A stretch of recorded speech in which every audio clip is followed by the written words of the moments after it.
Trey Gowdy, former chairman of the House Oversight Committee and now a Fox News contributor. Great to see you this evening, Trey. What's your reaction to the fact that 6 2020 Democrat presidential contenders instantly, when this story came out, kind of scrambled to get in front of each other to say that now he must be impeached? Yeah, one of whom's a former law professor, one of whom's a former prosecutor. They all want to be the leader of the free world. But, Martha, impeachment is tantamount to the death penalty. I mean, that's not hyperbolic. It is the political death penalty. So these 6 are willing to give the death penalty in a case where the putative victim doesn't even recall the incident. The putative eyewitness is a Democrat lawyer who's never been examined or cross-examined.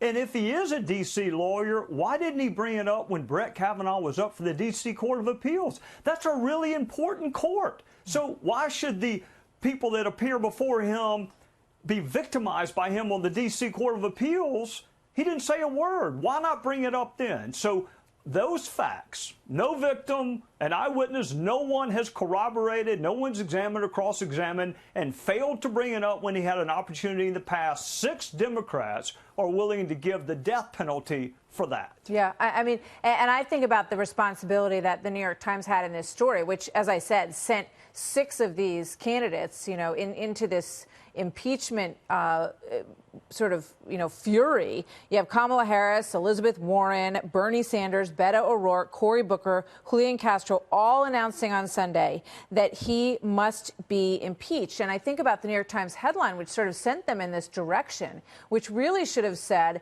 that this person had come forward and claims that this happens, but the woman that he's speaking about doesn't recall the incident. To me, I mean, that's a fair headline and a fair characterization of what happened.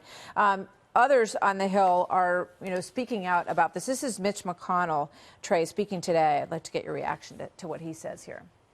It's part of a deliberate effort to attack judicial independence. Just a few weeks ago, some Senate Democrats nakedly threatened the Supreme Court justices in writing. Our colleagues sent the court an outlandish brief, gravely intoning that the Supreme Court is not well. Here was the punchline. Either issue rulings we like or we'll pack the court. He's arguing that this is part of the bigger picture, Trey. Yeah, well, Mitch is right and Lindsay's right, too. The end justifies the means. They really think that we're going to have back alley abortions if certain people are put on the Supreme Court, that your civil rights will be violated, that your kids won't be able to go to school. They sell that. And there's no accountability. I was on your show last week, Martha. I said Andy McCabe is presumed innocent. That wasn't popular. It's just accurate. How many Democrats have said that about Brett Kavanaugh? How many of them have said, you know what, let's examine and cross-examine this putative eyewitness. Let's ask him why you didn't bring it up when Brett was up for the D.C. Court of Appeals. They want to impeach you. They want to give the death penalty. I'd rather say you're presumed innocent. Let's be fair to people. Yeah. I mean, it seems like the same sentiment that caused Leland Kaiser's friends to try to push her to say something that she believed was not true is the same kind of sentiment that leads to rallying around a story like this and pushing it out there because you think it's going to get the impact that you want it to have, which is not what reporting is all about, as we all know. And Trey, there's no consequence for being wrong. No, not apparently, not yet anyway. Trey, thank you so much. Good to see you tonight, as always. Thank you.